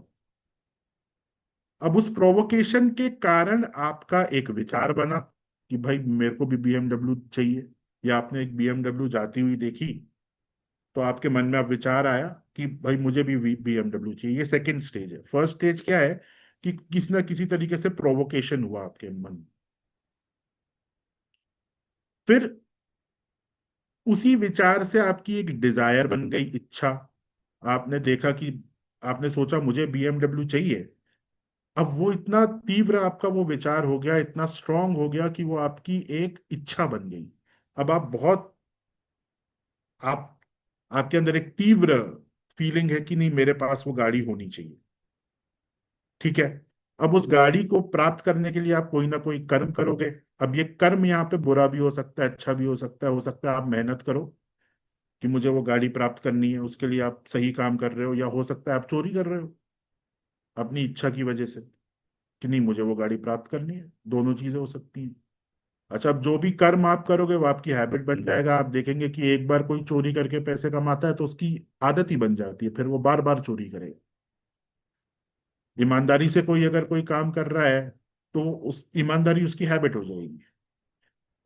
फिर आपकी जो हैबिट है वही आपका आचरण बन जाता है, वही आपका कैरेक्टर बन जाता है। भाई जो बार बार चोरी करेगा उसको चोर बोलेंगे, उसका कैरेक्टर हो गया कि वो चोर है। या जो व्यक्ति ईमानदारी से काम कर रहा है वो उसको बोलेंगे कि भाई ये ईमानदार व्यक्ति है। अब यही कैरेक्टर आपका भाग्य बन जाएगा। तो ये जो भाग्य बन रहा है, इसकी शुरुआत कहाँ से हो रही है? थॉट प्रोवोकिंग वर्ड से। मतलब जिस वस्तु से या जिस शब्द से आपके मन में विचार पैदा हुआ, उससे आपका भाग्य बन रहा है। और ये भी हम नहीं कह रहे हैं, ये योग वशिष्ठ में लिखा हुआ है। तो अभी जैसे हम बात कर रहे थे ऋषि मुनियों की या संन्यास मार्ग की, तो उन, अब वो देखिए लोग कहते हैं हिमालय पे क्यों जाते हैं। तो हिमालय में या किसी भी ऐसी जगह पे जहां पे वातावरण शुद्ध है, वहां पे कोई ऐसी ऐसी वस्तु ही नहीं होगी जो गलत विचार पैदा करे। तो विचारों की शुद्धता रह गई। मतलब ये फर्स्ट स्टेज को ही क्लियर कर लिया कि भाई जो भी विचार आएगा वो पॉजिटिव विचार होगा, वो ईश्वर के प्रति ले जाने वाला विचार होगा। अब आप मंदिर में अगर बैठे हुए हो तो मंदिर में तो आपको अ, ऐसी ही चीजें दिखेंगी जो आपके मन में आध्यात्मिक विचार उत्पन्न करें। वहीं अगर आप बार में बैठे हुए हो तो बार में आपको ऐसी ही चीजें दिखेंगी जो आपके मन में गलत विचार उत्पन्न करें। शुरुआत तो यहीं से हो रही है ना, फर्स्ट स्टेज से, थॉट प्रोवोकिंग गैजेट। अब अगर आप किसी कॉरपोरेट मीटिंग में बैठे हुए हो तो वहां पे ऐसी ही चीजें आप सुनोगे या ऐसी ही चीजें आप देखोगे जिससे आपका एम्बिशन बढ़े कि मुझे ये भी अचीव करना है, मुझे वो भी अचीव करना है, वो विचार आपके मन में आएंगे। ऐसे ही आप किसी तपोभूमि में बैठे हो, जैसे हिमालय हो गया या मंदिर हो गया, तो ऑटोमेटिकली आपके मन में आध्यात्मिक विचार ही आएंगे। वहां पे आप सारी चीजें जो भी देख रहे हो वो आपके मन में आध्यात्मिक विचार उत्पन्न करेंगी। अच्छा, आध्यात्मिक विचार उत्पन्न होंगे तो आध्यात्मिक इच्छाएं जागृत होंगी। आपको लगेगा कि मैं ईश्वर को जानूं और उस परम सत्य के करीब पहुंचूं। फिर उस परम सत्य के करीब पहुंचने के लिए आप कर्म करोगे, ये सब आपके पॉजिटिव कर्म हो जाएंगे। और कुछ ऐसे ईश्वर के प्रति जो आप कर्म कर रहे हो ना, वो पॉजिटिव और नेगेटिव नहीं होता ज्यादातर। वो आपको सिर्फ मुक्ति दिलाने वाला होता है, थोड़ा सा एडवांस कॉन्सेप्ट है। फिर वही कर्म करना आपकी आदत बन जाएगी। जैसे रोज सुबह उठकर, एक सिंपल सा एग्जांपल है, रोज सुबह उठकर आप सूर्य को जल दे रहे हो। तो पहले ये सूर्य को जल देना एक कर्म था आपके लिए। आपने एक दिन किया, 2 दिन किया, 3 दिन, 4 दिन, 5 दिन, फिर यही कर्म आपकी आदत बन गया। अच्छा, जब ये कर्म आपकी आदत बन गया तो वो आपके चरित्र में आ गया। अब लोग कहते हैं कि भाई ये जल्दी उठते हैं, ये सूर्य भगवान को अर्घ्य देते हैं, बहुत ही सात्विक व्यक्ति हैं ये। और उसी कर्म की वजह से आपका एक भाग्य निर्माण हो जाएगा। तो चीजें चालू कहाँ से हो रही हैं और पहुंच कहाँ रही हैं, आपको ये समझना है।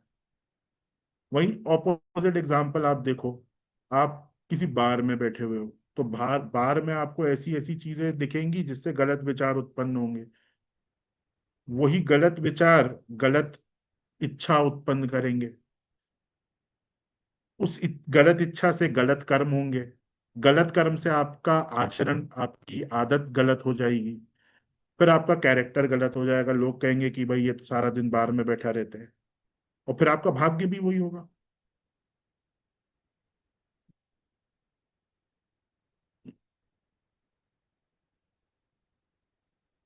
तो एक कर्म फॉर्म कैसे हो रहा है?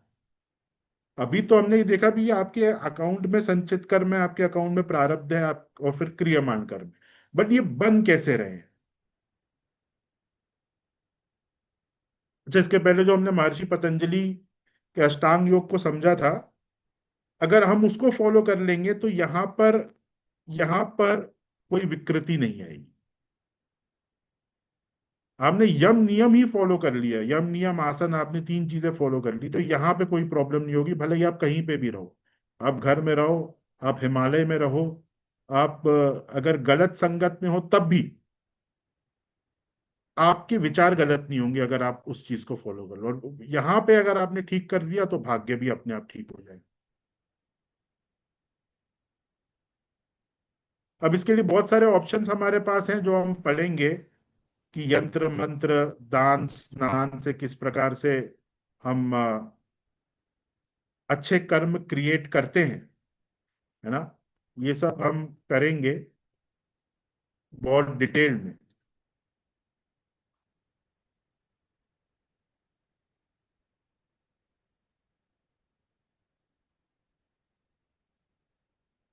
कुछ सामान्य नियम भी हैं, ये हम देखेंगे। चलिए, किसी का अगर कोई सवाल है तो आप पूछ सकते हैं अभी।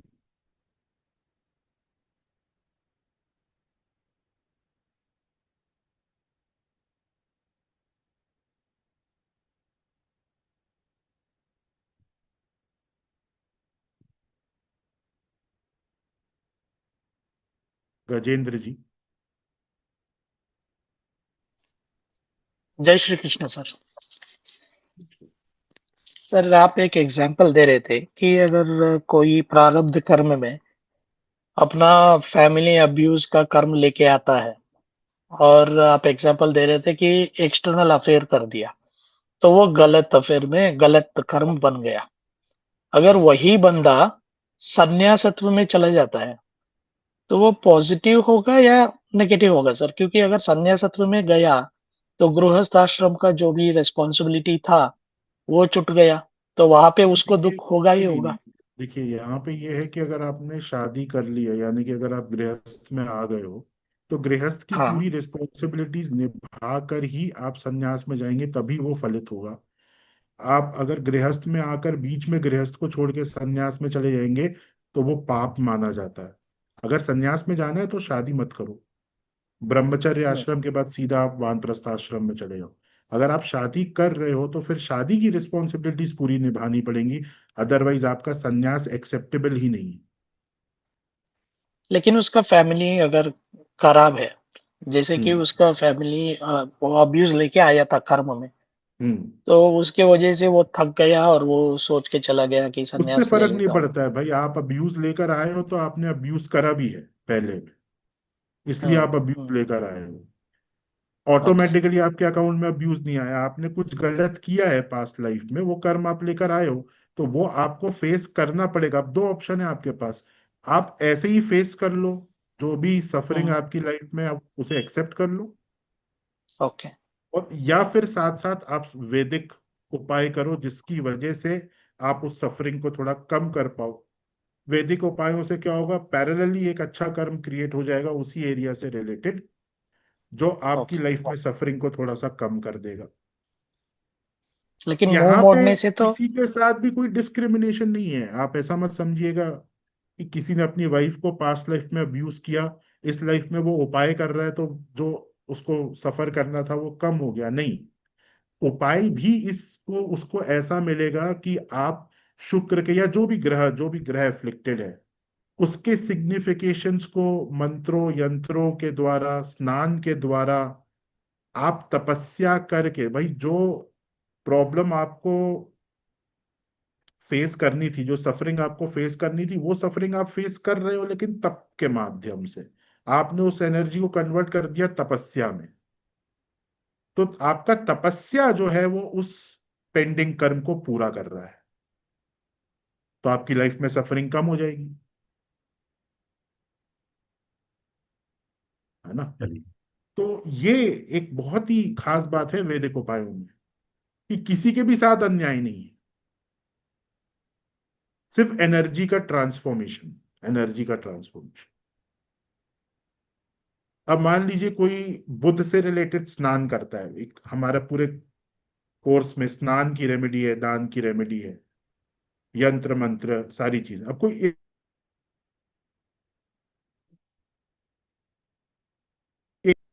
जैसे ये यहाँ पे भी पवित्र स्नान, बोली बात। अब स्नान से क्या होता है? स्नान से किस तरीके से आप उपाय करके एनर्जी को ट्रांसफॉर्म कर रहे हो? जब आप स्नान के लिए जाते हैं, यहाँ पे पूरा बताया हुआ है कि किस प्रकार से ये स्नान और दान उस प्रकार से किया जाता है, इस पर हम बात करेंगे। परंतु स्नान से क्या हो रहा है?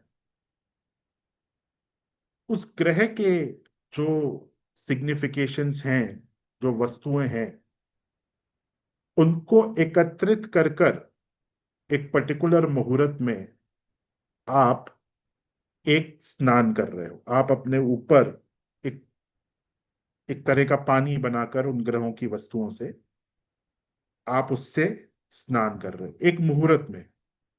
वो जो मुहूर्त है वो यहाँ पे बहुत इंपॉर्टेंट है।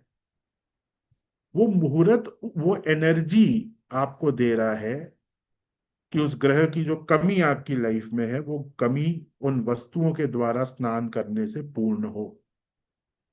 आप जाओगे, उन वस्तुओं को खरीदोगे, आपने वहां पे पैसा खर्च किया, आपने अपना एनर्जी खर्च किया, आपने अपना टाइम खर्च किया।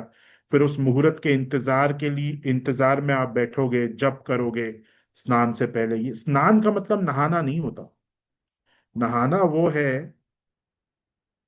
जो आप रोज नहा रहे हो, लेकिन स्नान के पहले पूरे रिलीजियस रिचुअल्स हैं।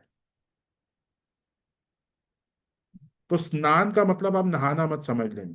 तो आप अलग अलग मुहूर्त में जाके वो सामान लेकर आ रहे हो, वहां पे आपका एनर्जी जा रहा है, वहां पे आपका समय जा रहा है, वहां पे आपका पैसा जा रहा है। किस चीज के लिए? एक कर्म के रेक्टिफिकेशन के लिए। फिर स्नान से पहले आप जप कर रहे हो, स्नान से पहले स्नान की तैयारियां हो रही हैं, फिर स्नान के बाद अलग रिचुअल्स हैं जहां पे आप तप कर रहे हो, जप कर रहे हो, उन कर्मों को बर्न कर रहे हो। ये पूरा स्नान का प्रोसीजर है। और इस पूरे प्रोसीजर में क्या हो रहा है? आपका जो कॉन्शियसनेस है, आपकी जो माइंड, आपका जो माइंड है, आपके जो कर्म है, वो जो गलती आपसे हुई है उसके लिए पश्चाताप कर रहे हैं।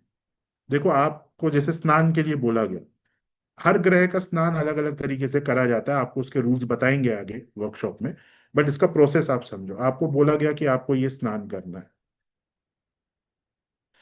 अब जब आपको बोला जाएगा ना कि ये स्नान आपको करना है, तभी से आपके अंदर वो कॉन्शियसनेस जागृत हो जाएगी कि आपने कुछ गलत किया था पास्ट लाइफ में, जिसका रेक्टिफिकेशन अब आप करना चालू कर रहे हैं। तो वो जो प्रोसेस है पश्चाताप का, वो उसी पॉइंट से चालू हो जाता है। फिर आप वो सामान लेने जा रहे हो, तब भी वो प्रोसेस आपके अंदर है कि भाई क्यों लेने जा रहे हैं सामान? क्योंकि स्नान करना है। स्नान क्यों करना है? क्योंकि हमने कुछ गलत किया, हम अब उस चीज को इम्प्रूव करें।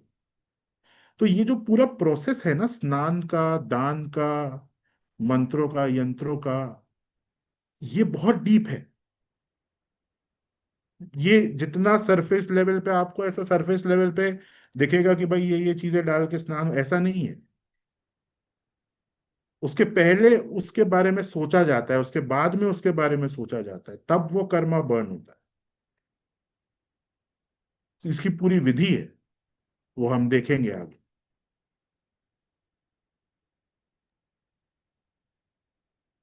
बहुत किसी बढ़िया का कोई सक्षम। क्वेश्चन? बहुत सारे लोगों के मैसेज आ चुके हैं, सर ये कोर्स कब स्टार्ट हो रहा है क्या? अभी हमने इसका कोई बैनर वैनर नहीं बनाया है, क्योंकि ये कोर्स हमारा नवरात्र में लॉन्च होगा। और हाँ जी, नवरात्रि में इसका जो मुहूर्त है वो षष्ठी को है, तो षष्ठी को हम चालू करेंगे, यानी कि 6th डे इस बार। वैसे भी आप सभी को पता है, हमारे कोई भी कोर्स बिना मुहूर्त के लॉन्च नहीं होते। और ये तो हाई डायमेंशन रेमेडीज का कोर्स है। और जैसा कि सक्षम ने बताया कि हम ये शारदीय जो नवरात्रे आते हैं हमारे, इसी में लॉन्च करते हैं या इसी में पढ़ाते हैं, वरना पढ़ाते ही नहीं है इसको। तो दो चीजें हैं यहाँ पर। एक तो ये है कि ये कोर्स बहुत यूनिक है। मतलब ये कोर्स आपको पूरे हिंदुस्तान का, पूरे वर्ल्ड में घूम लेना, आपको कहीं नहीं मिलने वाला। हो सकता है हमारे नाम से कोई चला भी रहा हो सकता है, क्योंकि सबसे नाम चोरी हो जाता है हाई डायमेंशन रेमेडी। लेकिन जो कोर्स कंटेंट हम आपको दे रहे हैं, या जो इन डेप्थ आपको बता रहे हैं कि रेमेडी कैसे काम करती है और रेमेडी कब काम नहीं करती है,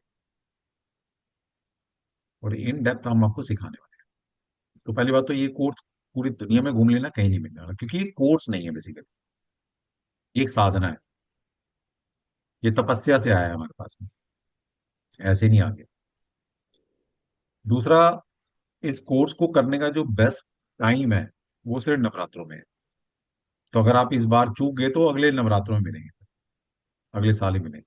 और फिर भी हमारे पास ही आना होगा, ऐसा नहीं कहीं और मिल जाएगा। तो जब भी करेंगे हमसे करेंगे, और जब भी करेंगे नवरात्रों में करेंगे। ठीक है।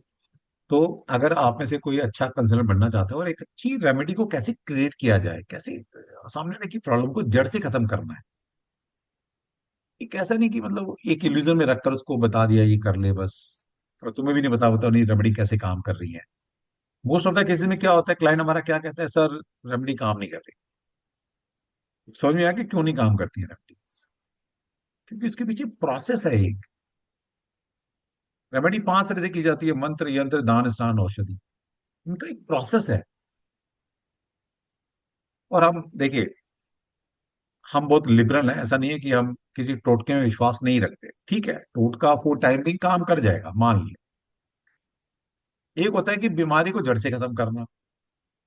आपके बुरे कर्म आज पता नहीं कितनी जर्नी से, कितनी लाइन से चलते हैं, उसको खत्म करना। एक है कि बस अभी टेम्परेरी रिलीफ मिल जाए, बाकी देख लेंगे, आगे भुगत लेंगे। तो हमारा पर्पज है, हमारा क्या, ज्योतिष का पर्पज ही है। और इस कोर्स के अंदर हम जो भी पढ़ाएंगे, वो हमारा शायद 10% भी हमारा अपना नहीं है। शायद 10% तो बहुत एक्सेस में बोल रहा हूँ। सारा हमने शास्त्रों से, सूत्रों से, पतंजलि, जैसे अब सेक्शन में बताया, टांग योग कहाँ से लिया है, पतंजलि के सूत्र है। भाई हमारा तो कुछ भी नहीं है। हम आपको एज इट इज सिंपल भाषा में, एक जिस भाषा में एक आम इंसान समझ सकता है, उसमें आपको डिकोड करके बता रहे हैं, क्योंकि सब कुछ संस्कृत में है। तो वाकई और में अगर एक थोड़ा अच्छी रेमेडी। इसमें ये भी है सर कि टेक्निकल एस्पेक्ट, फिलोसॉफिकल एस्पेक्ट्स देखा, परंतु देखिए टेक्निकल एस्पेक्ट समझना बहुत जरूरी है अगर स्पेसिफिक रेमेडी देनी है। तो बहुत सारी चीजें, जैसे मैं आपको एक एग्जांपल देता हूँ। जब भी हम दान करते हैं, अब दान कब करना है कब नहीं करना, ये भी एक टेक्निकल एस्पेक्ट है कि किस स्थिति में दान करवाना है, किस स्थिति में स्नान करवाना है, किस स्थिति में कोई अन्य उपाय कराना है। तो मान लीजिए हमने दान को सिलेक्ट किया है ना, तो ये चैरिटी हमारा दान यानी कि एक पूरा एक पार्ट है। दान कब कब करना है, कौन कौन से कॉम्बिनेशंस में होता है, वो हम देखेंगे। पर अब यहाँ पे देखिए इसका टेक्निकल एस्पेक्ट। अगर दान किसी रक्त संबंधी या किसी व्यक्ति को किया, मतलब आपका कोई रक्त संबंधी या कोई रिलेटिव है आपका, जिसको आप किसी पर्टिकुलर परिस्थिति को या आपका खराब कर्म है उससे रिलेटेड आपका दान निकला है, आपके हॉरोस्कोप में वो चीज है कि आपको दान करना है, तो रक्त संबंधी किसी व्यक्ति को अगर आप दान करते हैं तो उसका प्रभाव 100% होता है।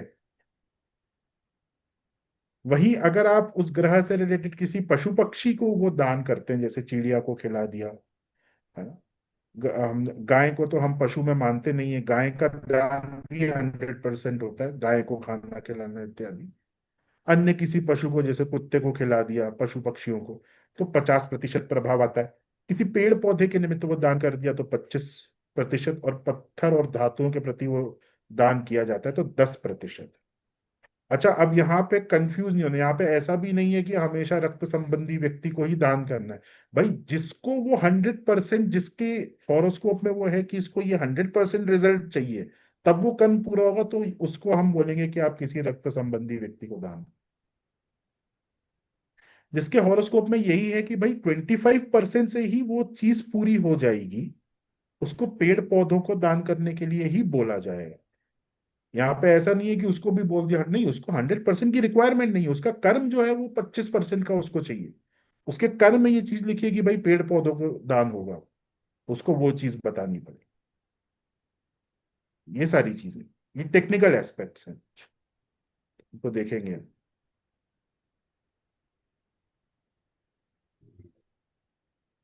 कुछ कुछ कोर्स तो नहीं। सर आप म्यूट है। हाँ, इसलिए ना कुछ चीजें हमारे पास भगवान की ब्लेसिंग है। मतलब हम नहीं कह रहे हम इतने बड़े ज्ञानी हो गए हैं जो चीजें हमारे पास है किसी के पास नहीं है। लेकिन भगवान ने कुछ ब्लेसिंग ऐसी दी है जो हमारे पास है वाकई में किसी के पास नहीं। आप भी इतने वेबिनार सुनते होंगे अभी, क्योंकि अभी भी 100 लोग के आसपास है सकते। क्या किसी रेमेडी का ये एस्पेक्ट आपने आज से पहले सुना है? वो हैंड रेज कर ले, हमारे अलावा किसी से। और अभी ये कुछ भी नहीं है, अभी तो जब क्लास में आएंगे तब और एक्स्ट्रा चीजें जाएंगी। अभी तो ये कहते हैं ना, वो ट्रेलर है एक तरह से, पिक्चर तो अभी बाकी है, ये तो सिंपल ट्रेलर है। अभी हमारा 100 लोग हैं सोचिए। और ये 100 लोग ऐसा तो है नहीं आज अभी तक घर परिवार छोड़कर 11 बजे तक हमारे साथ बैठे हैं रात के। तो कहीं ना कहीं ओकल्ट में काम कर रहे हैं, हजारों वेबिनार देख चुके होंगे, काफी लंबे समय तक काम कर रहे होंगे। का क्या ये रेमेडीज के अकॉर्डिंग कभी किसी ने समझाया देखा है क्या? एनीबॉडी? संगीता जी से बात कर लेते हैं, संगीता ने हैंड रेज किया, अच्छी बात है, हो सकता है कोई। हाँ जी संगीता जी। राधे राधे सर। राधे राधे। सर आपका वेबिनार देखने के बाद किसी और की वेबिनार देखने की जरूरत ही नहीं पड़ती। मैं लिटरली कहूँ सर, मैंने मतलब पहले मैं देखती थी, उसके बाद थोड़ा देखने लगी, अब तो कुछ देखने की इच्छा ही नहीं होती और सबको डिलीट कर चुकी हूँ। बहुत बढ़िया, बहुत ये ही बढ़िया। और आज सक्षम सर ने इतना अच्छा समझाया सर, इतनी क्लियर हुई बातें कि वाकई ऐसा लग रहा है कि पता है, कितनी नई चीजें सीखने को मिलती है जो हमें कुछ नहीं मालूम रहता है। Thank you sir, thank you so much. Thank you, thank you, आपको थैंक और यू। चलिए बस संगीता जी, बहुत बढ़िया। कि संगीता जी के भाव थे हमारे प्रति, लेकिन इनका वो आंसर नहीं है जो हम कह रहे थे भाई हैंड रेज करो, किसके सुना हो तो कहीं से किसी ने। सर एक श्रेया जी का मैसेज आया है हाँ। कि हाई डिमेंशनल कौन कर सकता है, ज्योतिष आना जरूरी है या नहीं है, तो ये अच्छा सवाल है। तो देखिए हायर डायमेंशन में अभी आपको थोड़ा सा और सिलेबस दिखा देंगे। वास्तु की रेमेडीज, पामिस्ट्री की रेमेडीज, सभी की रेमेडीज दी हुई हैं। बट यस, ज्योतिष का आना बहुत ज्यादा जरूरी है यहाँ पर, क्योंकि कर्मों को बिना ज्योतिष के नहीं पढ़ा जा सकता। और ये बात हम सालों से, नवरात्रि के पहले या सालों से हम अपने हर कोर्स में बोलते हैं कि भाई ज्योतिष आप सीख लो, नहीं तो आप रेमेडीज नहीं दे पाओगे। सीधी सी बात है। और आज ये वेबिनार इसीलिए हो रहा है ताकि आपको 10-15, देखिए षष्ठी अभी दूर है, नवरात्रि अभी चालू नहीं हुई है, उसमें भी षष्ठी तिथि अभी दूर है। आज ये वेबिनार इसीलिए किया गया है ताकि आप हमारा बेसिक और इंटरमीडिएट एस्ट्रोलॉजी का कोर्स षष्ठी तक कर कर लें। आपको रिकॉर्डिंग्स प्रोवाइड की जाएंगी। ये समय अभी भी देर नहीं हुई है। बेसिक एस्ट्रोलॉजी का कोर्स 7-8 दिनों का है, उसे आप कंप्लीट कर लीजिए नवरात्रि तक, ताकि आप और अच्छे से हायर डायमेंशनल रेमेडीज को समझ पाए। इसलिए हम पहले कर रहे हैं वेबिनार। अदरवाइज आपने देखा होगा कि 2-3 दिन हमारे लॉन्च के पहले ही होता है वेबिनार। कलर क्रिस्टल जेमस्टोन्स भी हम पढ़ाएंगे इसके साथ, हायर डायमेंशनल के साथ कॉम्बो करके, वो भी नवरात्रि में। उसमें ज्योतिष की आवश्यकता नहीं है, इसलिए उसका वेबिनार नवरात्रि में ही करेंगे एक दिन पहले, और अगले दिन से कोर्स लॉन्च हो जाएगा। हायर डायमेंशन का वेबिनार हम पहले इसलिए कर रहे हैं ताकि जिनको ज्योतिष नहीं आता, बेसिक एटलीस्ट बेसिक एस्ट्रोलॉजी नहीं आता, आप नवरात्रि तक कर लें, अभी सफिशिएंट समय है। ठीक है, बिल्कुल ठीक है। और इसके लिए हम आपको एक ऑफर भी कर रहे हैं कि भाई अगर आपने ये रेमेडीज का कोर्स करना है तो आप हमसे बेसिक एस्ट्रोलॉजी और इंटरमीडिएट एस्ट्रोलॉजी के कोर्स को अभी ले सकते हैं। ओके, जिसके लिए आपको कुछ नहीं करना, आपको सिर्फ 1000 की पेमेंट करनी है। और ये 1000 भी आपका जो हमारा कोर्स का फीस रहेगा या एनर्जी एक्सचेंज रहेगा उसमें एडजस्ट हो जाएगा, जो हम आगे आपके लिए हाई डायमेंशन रेमेडीज और कलर क्रिस्टल का कंबो कोर्स एक लेकर आ रहे हैं, तो उसमें वो एडजस्ट हो जाएगा। और बहुत ज्यादा ज्योतिष की जरूरत नहीं है, लेकिन हाँ बेसिक एस्ट्रोलॉजी अगर आता है तो डेफिनेटली आप अच्छे से इन हाई डायमेंशन रेमेडीज को और अच्छे से समझ पाएंगे। ठीक है, चलिए। तो कल या परसों में जैसे भी रहेगा इसका बैनर हम फ्लोट करा देंगे। आप में से जो जो लोग इंटरेस्टेड हैं तो अभी 1000 रुपये की पेमेंट कर कर हमसे जो कोर्स है हमारा, बेसिक एस्ट्रोलॉजी और इंटरमीडिएट एस्ट्रोलॉजी। ये दोनों कोर्स हम आपको प्रोवाइड कर देंगे, और ये दोनों कोर्स इस जो अमाउंट हम आपको ऑफर कर रहे हैं इससे ज्यादा की हैं, लेकिन हम आपको फ्री ऑफ कॉस्ट दे रहे हैं। कल को ऐसा भी हो सकता है कि आपने ये दोनों कोर्स ले लिए हमारे, और फिर भी अगर आप हमारा हाई डायमेंशन रेमेडी का कोर्स नहीं भी करना चाहते, लेकिन अगर आपको ज्योतिष सीखना था हमसे और ये दो कोर्स आप अगर हमसे सीखते या परचेज करते, तो इसकी वैल्यू कम से कम 4-5 हज़ार रुपये है। तो आपको फिर भी नुकसान नहीं होने वाला। ठीक है, और लेकिन हम चाहते हैं कि हाई डायमेंशन रेमेडी से पहले आप ये हमारे जो दो कोर्स हैं ये आप सुन लें एक बार, ताकि एक अच्छी रेमेडी आप क्रिएट करने वाले इंसान बने। इसमें रिकॉर्डिंग्स के साथ 3 लाइव सेशंस भी रहेंगे वो जो मैं डाउट सेशन लूंगा, रखेंगे, ऐसा नहीं है उसमें कि रहेगा। रिकॉर्डिंग दे दिया, उसके 2-3 क्लास हमारे जो डाउट सेशन रहेंगे वो रखेंगे, और फिर उसके बाद हाई डायमेंशन हम शुरू करेंगे। जी चलिए सर। श्रेया जी, और भी कोई सवाल है आपका? जय श्री कृष्णा सर। जय श्री कृष्ण। सर मैंने अभी जो आपका कोर्स हुआ था ना बेसिक एस्ट्रोलॉजी वाला, वो मैंने किया है। सो मुझे इंटरमीडिएट करना पड़ेगा उसके साथ। हाँ मैम, थोड़ा सा, कर लो तो वैसे तो बढ़िया है, बेसिक सफिशिएंट है, लेकिन लेकिन फिर हम बेसिक इंटरमीडिएट साथ ही में दे रहे हैं 1000 रुपीज में, तो इंटरमीडिएट आप कर ही लो। ठीक है सर, ओके। क्या है ना, देखिए हमारा लालच कुछ नहीं होता, हम कहते हैं कि भाई हमारा स्टूडेंट ना ज्यादा से ज्यादा चीज सीख ले, इसलिए हम पहले ही बता देते हैं कि बेटा ये इसकी जरूरत पड़ने वाली है, इसको तू पहले से ले ले। अभी किसी ने मुझे सक्षम ये 1000 की पेमेंट कहाँ कब करनी है, भाई जितनी जल्दी कर दोगे हम ग्रुप बनाएंगे आपको, उतनी जल्दी लिटरेचर भेज देंगे, वीडियोस भेज देंगे, ताकि आप देखना शुरू करो। तो जैसे जैसे पेमेंट आती रहेगी, हम एक ग्रुप बना लेंगे, पेड ग्रुप, उस पेड ग्रुप में आपको एनरोल करते रहेंगे, वहीं पर अपने वीडियोस भेजते रहेंगे, और उस ग्रुप के अंदर मैं और सक्षम दोनों एक्टिव रहेंगे। छोटे मोटे जो डाउट्स हैं आपके, जैसे आप रोज रिकॉर्डिंग देख रहे हैं, कुछ छोटा मोटा डाउट्स आया आपका, तो हम डेली क्लियर करते रहेंगे। मैं एक्टिव रहूंगा, सक्षम भी एक्टिव रहेगा उसको। ठीक है, तो छोटे मोटे डाउट्स वैसे ही क्लियर करते रहेंगे, और जब आप रिकॉर्डिंग देखेंगे कोर्स शुरू होने से पहले 1-2 दिन की क्लास लाइव रख लेंगे आपके साथ, ताकि आप लाइव में हमसे क्वेश्चन पूछ सकें। ठीक। और वास्तु में सर किसी का मैसेज आया, वास्तु में मंत्र क्यों, कैसे है? तो देखिए ये सारी चीजें सिलेबस में है, आप, मैं एक बार दिखाई देता हूँ एक बार आपको। सिलेबस दिखा दो सर। सिलेबस मतलब बहुत यूनिक है, मैंने कहा ना ये कहीं और मिलने वाला नहीं है। आज पढ़ लो या 10 साल बाद पढ़ो, आप हमसे ही पढ़ेंगे, ये कहीं और है ही नहीं। देखिए यही टॉपिक आ गया, किसी ने वास्तु का पूछा था तो वास्तु का ही टॉपिक आ गया। तो देखिए बहुत डिटेल में यहाँ पर है, सबसे पहले कि मूवमेंट ऑफ सन किस तरीके से काम करता है ना। तो सारी चीजें तो यहाँ पे बताना अभी संभव नहीं है, परंतु एक एक एस्पेक्ट को यहाँ पे कवर किया गया है। और सारी चीजें आप देख रहे हैं क्लासिकल टेक्स्ट से ली गई हैं, कोई भी चीज ऐसी नहीं है जो किसी का बताया हुआ डाल दिया हो या भाई कहीं से सुना हुआ हो। सारी चीजें क्लासिकल टेक्स्ट से ली गई हैं।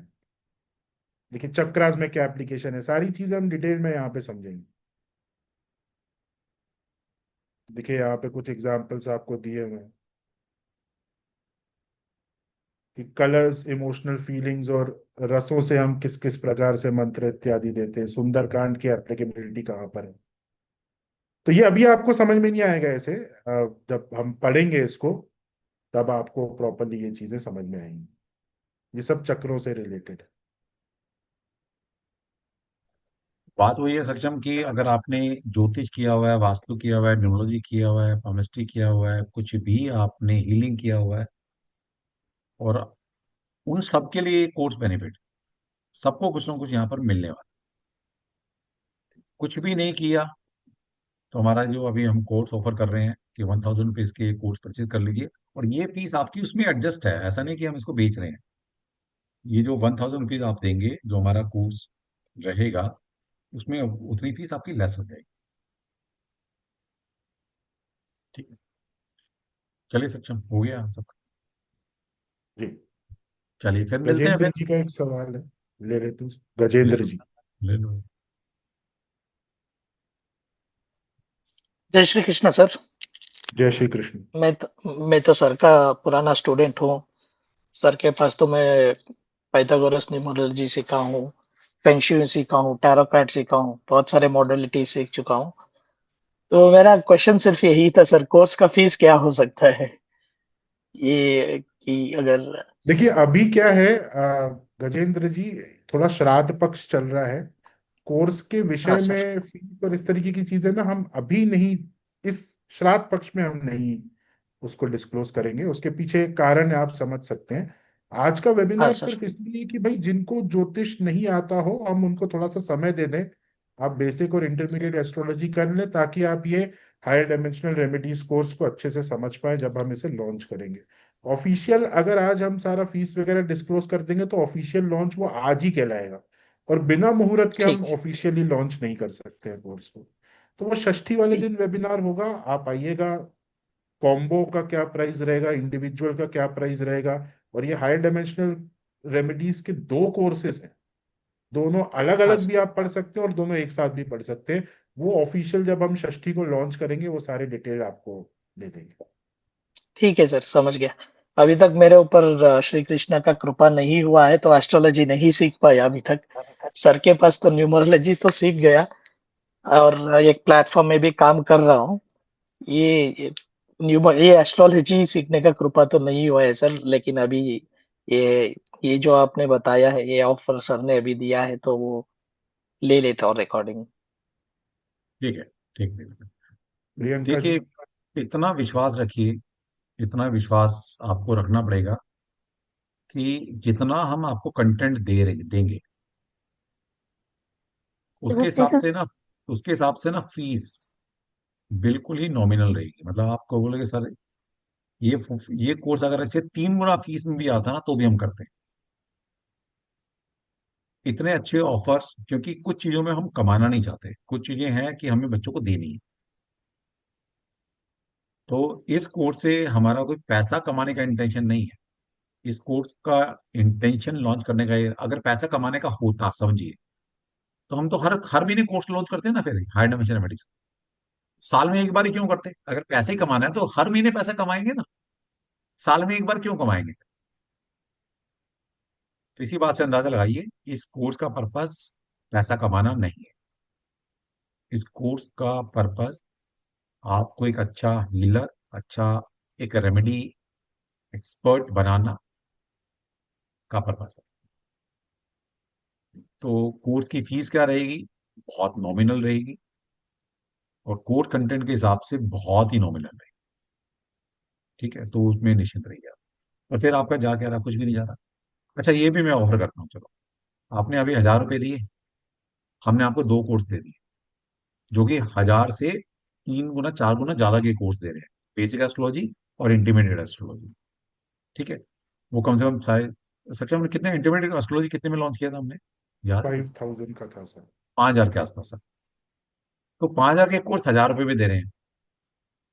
और ये भी अभी जो स्टूडेंट है उनके लिए ऑफर है कि कल को अगर आपने कोई भी कोर्स नहीं करना और हमसे कोर्स ले भी लिया, तब भी हम आपके 1,000 रुपये वापसी कर देंगे।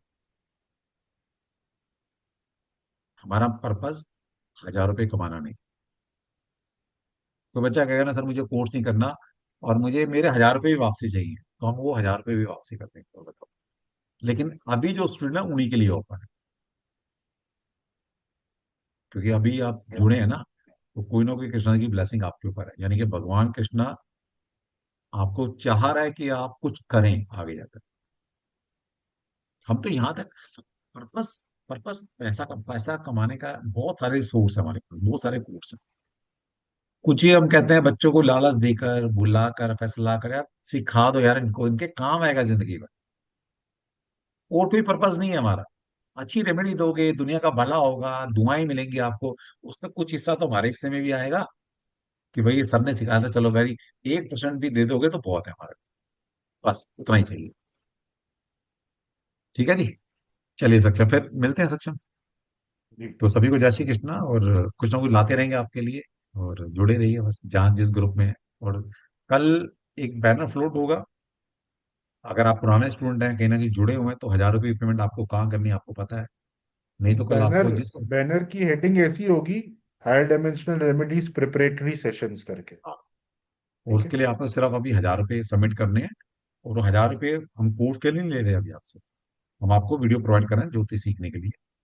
और वो 1,000 रुपये भी आपके लेस करेंगे, अपनी जो फीस रहेगी उसमें से लेस करेंगे।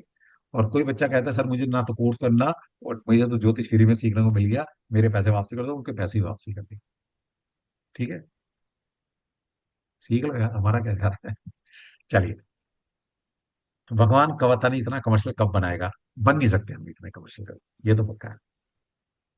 चलिए, सभी को जय श्री कृष्ण। आज के एनर्जी एक्सचेंज सिर्फ जय श्री कृष्ण, और कुछ नहीं चाहिए। बोलोगे आपको बोला, हमारा ही बोला। जय श्री कृष्ण। जय श्री कृष्ण सर। जय श्री कृष्ण जय जय श्री श्री कृष्ण कृष्ण। जय श्री कृष्ण सर। एक जय राधे श्री राधे जय thank you so much Shri sir. Krishna. जय श्री कृष्ण।